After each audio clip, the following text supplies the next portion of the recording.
6ஆம் வகுப்பு தமிழ் 2ஆம் பருவம். மூதுரை. ஆசிரியர் ஔவையார். இவருடைய பிற நூல்களான ஆத்திச்சூடி, கொன்றைவேந்தன், நல்வெளி. மூதுரை என்பது மூத்தோர் கூறும் அறிவுரை என பொருள்படும். மூதுரையில் உள்ள பாடல்களின் எண்ணிக்கை 36. மன்னனும் மாசற கற்றோரும் சீதூக்கின் என்ற வரி மிகவும் பிரபலமானது. இதன் சொற்பொருள் சீதூக்கின் என்பதன் சொற்பொருள் ஒப்பிட்டு பார்ப்பது. அடுத்த பகுதி துன்பம் வெல்லும் கல்வி. ஆசிரியர் பட்டுக்கோட்டை கல்யாண சுந்தரனார். இவரது சிறப்பு பெயர் மக்கள் கவிஞர்.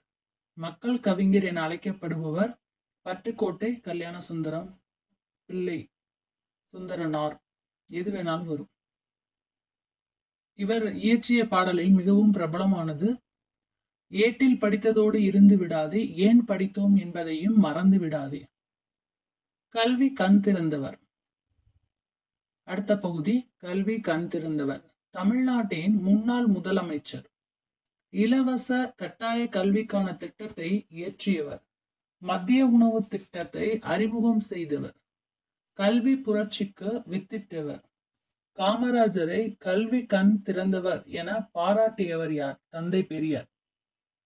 இவரது சிறப்பு பெயர்கள் பெருந்தலைவர், படிக்காத மேதை, கர்ம வீரர், கருப்பு காந்தி, ஏழை பங்காளர், தலைவர்களை உருவாக்குபவர். இவரது நினைவாக மதுரை பல்கலைக்கழகத்திற்கு மதுரை காமராஜர் பல்கலைக்கழகம் என பெயர் சூட்டப்பட்டது. நடுவண் அரசு 1976 பாரத ரத்னா விருது வழங்கியது. சென்னையில் உள்ள உள்நாட்டு விமான நிலையத்திற்கு காமராஜர் பெயர் சூட்டப்பட்டது. கன்னியாகுமரியில் காமராஜருக்கு மணிமண்டபம் 2/10/2000 அமைக்கப்பட்டது. அடுத்த பகுதி நூலகம் நோக்கி. ஆசிய கண்டத்திலேயே மிக பெரிய நூலகம் சீனாவில் உள்ள தியான்ஜின் பின்ஹாய் லைப்ரரி. தியான்ஜின் பின்ஹாய் லைப்ரரி உள்ளது. மிக பெரிய நூலகம் சீனாவில். முனைவர் இரா அரங்கநாதன் நூலக விதிகளை உருவாக்கினார். இவர் நூலக அறிவியலின் தந்தை என அழைக்கப்பட்டார். தமிழக அரசால் சிறந்த நூலகருக்கு டாக்டர் S.R. அரங்கநாதன் விருது என வழங்கப்பட்டு வருகிறது. பார்வையற்றோருக்கான நூல்கள் பிரெய்லி நூல்கள் எனப்படும். அண்ணா நூற்றாண்டு நூலகம். அண்ணா நூற்றாண்டு நூலகத்தில் 8 தளங்கள் உள்ளன. முதலில் தரைத்தளத்தில் சொந்த நூல் படிப்பகம் பிரெய்லி நூல்கள் உள்ளன. அதாவது அவங்களே பப்ளிஷ் பண்ற நூல்களோ கண்ணு தெரியாதவங்களுக்கு தரைத்தளத்துல கிரவுண்ட் ஃப்ளோர்ல இருக்கும். முதல் தளம் குழந்தைகள் பிரிவு, பருவ இதழ்கள். குழந்தைகள் பிரிவு, பருவ இதழ்கள் முதல் தளம். 2ஆம் தளம் தமிழ் நூல்கள் மட்டும் 2ஆம் தளம். 3ஆம் தளம் கணினி, தத்துவம், அரசியல் போன்றவை. கணினி அறிவியல், தத்துவம், அரசியல் போன்ற நூல்கள் 3ஆம் தளம். 4ஆம் தளம் பொருளியல், சட்டம், வணிகவியல், கல்வி. 5ஆம் தளம் கணிதம், அறிவியல், மருத்துவம். இவை அனைத்தும் கணிதம், அறிவியல், மருத்துவம் 5ஆம் தளம். 6ஆம் தளம் பொறியியல், வேளாண்மை, திரைப்படக்கலை. 6ஆம் தளம் பொறியியல், வேளாண்மை, திரைப்படக்கலை. 7ஆம் தளம் வரலாறு, சுற்றுலா.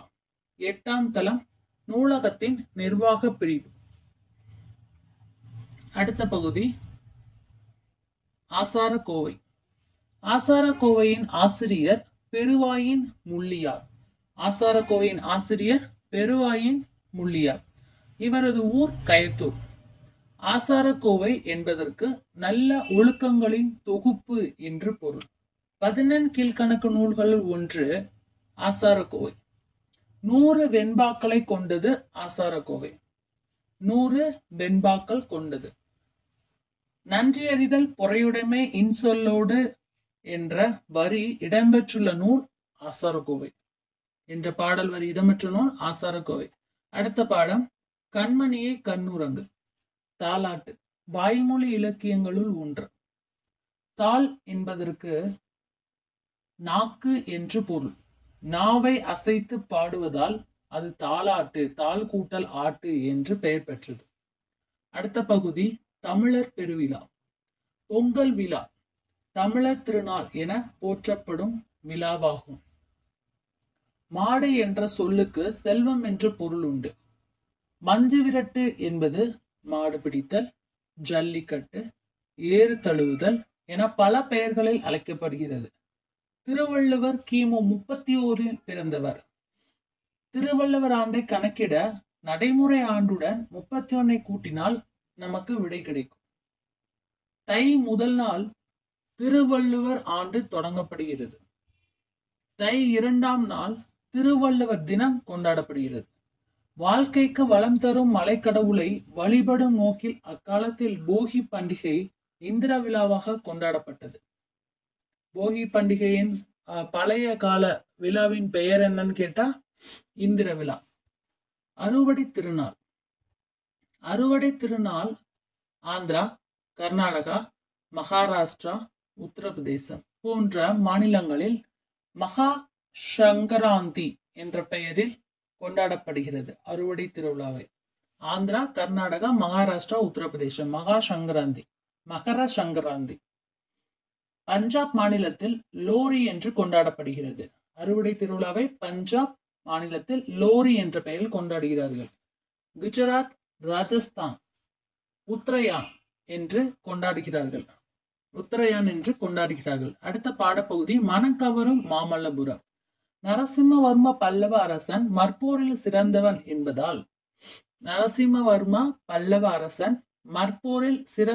என்பதால் மாமல்லன் என பெயர் பெற்றான். நரசிம்மவர்மனின் தந்தை மகேந்திரவர்ம பல்லவன். நரசிம்மவர்மனின் தந்தை மகேந்திரவர்ம பல்லவர் ஆவார். மாமல்லபுரத்தில் காண வேண்டிய இடங்களாக அர்ச்சுனன் தபசு, கடற்கரை கோவில், பஞ்ச பாண்டவர் ரதம், ஒற்றைக்கல் யானை, குகை கோயில், புலிக்குகை, திருக்கடல் மல்லை, கிருஷ்ணனின் வெண்ணெய் பந்து, கலங்கரை விளக்கம் இவை அனைத்தும் அங்கே காணப்படுகின்றன. மீண்டும் ஒரு முறை கேட்போம்.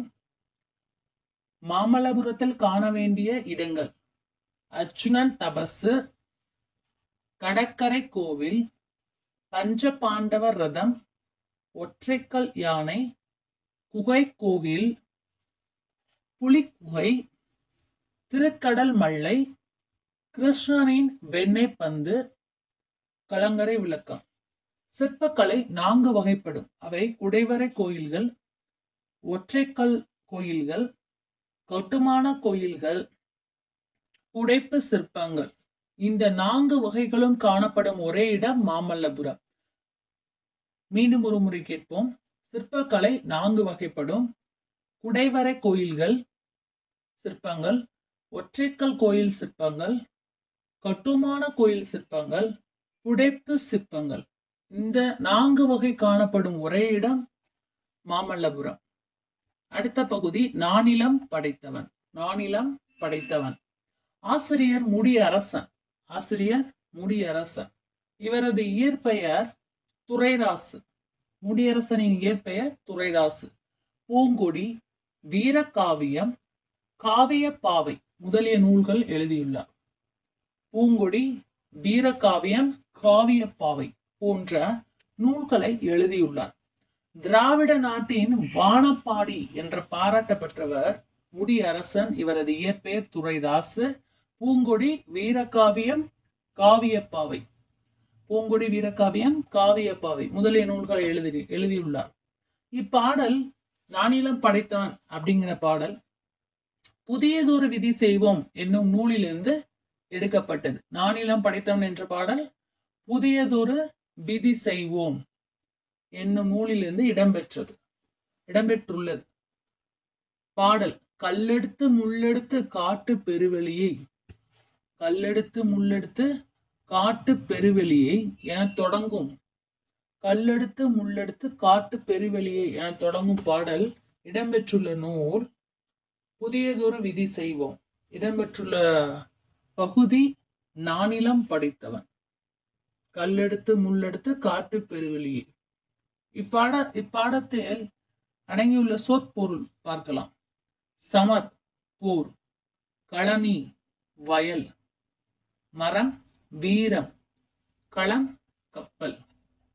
கடலோடு விளையாடு. அடுத்த பகுதி கடலோடு விளையாடு. ஏற்றப்பாட்டு, ஓடப்பாட்டு முதலான தொழில் பாடல்களும், ஏற்றப்பாட்டு ஓடப்பாட்டு முதலானவை தொழில் பாடல்கள். விளையாட்டு பாடல்கள், தாலாட்டு பாடல்கள் ஆகியவை நாட்டுப்புற பாடல்கள் அடங்கும். இப்பாடல் சு. சக்திவேல் தொகுத்த நாட்டுப்புற இயலாய்வு என்னும் நூலில் இடம்பெற்றுள்ளது. சு. சக்திவேல் தொகுத்த நாட்டுப்புற இயலாய்வு என்னும் நூலில் இடம்பெற்றுள்ளது. பாடல் வரியாக விடிவெள்ளி நம்விளக்கு ஐலசா, விரிகடலே பள்ளிக்கூடம். ஐலசா கடலோடு விளையாடுங்கிற பாடல். விடிவெள்ளி நம்விளக்கு ஐலசா, விரிகடலே பள்ளிக்கூடம் என தொடங்கும். இப்பாடலை எழுதியவர் சு. சக்திவேல். எதில் எழுதியிருக்காரு? நாட்டுப்புற இயலாய்வு அப்படிங்கிற ஒரு நூல்ல எழுதியிருக்காரு. கடலோடு விளையாடு. அடுத்த பகுதி வளரும் வணிகம். வளரும் வணிகம். உமணர் போகலும், உமணர் போகலும் நற்றிணை. உமணர் போகலும் என்ற அடி இடம்பெற்றுள்ள நூல் நற்றிணை. பாலோடு வந்து கூலோடு பெயரும் குறுந்தொகை. பாலோடு வந்து கூலோடு பெயரும் குறுந்தொகை. உமணர் போகலும் நற்றிணை. பாலோடு வந்து கூலோடு பெயரும் என்ற வரி இடம்பெற்றுள்ள நூல் குறுந்தொகை. பொன்னோடு வந்து கரியோடு பெயரும் அகனானூர். பொன்னோடு வந்து கரியோடு பெயரும் அகனானூர். வணிகர்கள் வண்டிகளில் பொருட்களை ஏற்றி செல்லும் போது குழுவாக செல்வார்கள். அக்குழுவுக்கு என்ன பெயர்? வணிக சாத்து. வணிக சாத்து. பழங்காலத்தில் தமிழ்நாட்டில் இருந்து மிளகு, தேக்கு, முத்து, மகிழ் தோகை, அரிசி, சந்தனம், இஞ்சி ஆகிய பொருட்கள் ஏற்றுமதி செய்யப்பட்டன.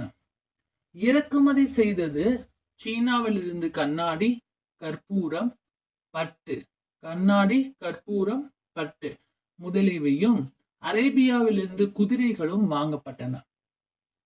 வாணிகம் செய்பவருக்கு வாணிக பேணி பிறவும் தம போல செய்யின் என திருக்குறள் கூறுகிறது. வாணிகம் செய்வாருக்கு வாணிகம் பேணி பிறவும் தம போல செய்யின், பிறவும் தம போல செய்யின் என்று திருக்குறள் கூறுகிறது. வணிகரை நடுவ நின்ற நன்னெஞ்சோர் என்ற பட்டினப்பாலை கூறுகிறது. நடுவ நின்ற நன்னெஞ்சோர் என பட்டினப்பாலை, நடுவ நின்ற நன்னெஞ்சோர் என பட்டினப்பாலை கூறுகிறது. கொள்வதும் மிகை கொள்ளாது, கொடுப்பதும் குறைப்படாது. பட்டினப்பாலை. நடுவ நின்ற நன்னெஞ்சோர் என்று கூறுவது பட்டினப்பாலை. கொள்வதும் மிகை கொள்ளாது, கொடுப்பதும் குறைப்படாது என கூறியது பட்டினப்பாலை. சமன் செய்து சீத்து கோல் போல அமைந்தொருபால் கோடாமை சான்றோருக்கு அணி. சமன் செய்து சீத்தூக்கும் கோல் போல அமைந்தொருபால் கோடாமை சான்றோருக்கு அணி என கூறுவது திருக்குறள். முக்கிய குறிப்பாக பார்க்கலாம். நீண்ட நீண்ட காலம் நீ நீடு வாழ வேண்டும் என்ற பாடல் வரியை எழுதியவர் யார்? கவிஞர் அறிவுமதி. நீண்ட நீண்ட காலம் நீ நீடு வாழ வேண்டும் என்ற பாடல் வரி எழுதினது யாரு? கவிஞர் அறிவுமதி. இஸ்ரோ அறிவியல் அறிஞர் மயில்சாமி அண்ணாதுரை. இஸ்ரோவின் தலைவர் சிவன். இஸ்ரோவோட அறிவியல் அறிஞர் மயில்சாமி அண்ணாதுரை. இஸ்ரோவோட தலைவர் சிவன். 2016 ஆண்டு ரியோ நகரில் மாற்றுத்திறனாளிகள் ஒலிம்பிக் போட்டிகளில் நடைபெற்றது. 2016 ரியோ நகர்ல மாற்றுத்திறனாளிகளோட ஒலிம்பிக் போட்டி நடைபெற்றது. அதில் தமிழ்நாட்டை சேர்ந்த மாரியப்பன் கலந்து கொண்டார். அவர் உயரம் தாண்டுதலில் தங்கப்பதக்கம் வென்றார். புல் என்பதன் பொருள் என்ன? பறவை. புல் என்பதன் பொருள் என்ன? பறவை. சத்திமுத்து புலவரால் பாடப்பட்ட பறவை இது. செங்கால் நாரை. நாரை. ஆயுத எழுத்தின் வேறு பெயர் என்ன? முப்புள்ளி அல்லது எஃகு.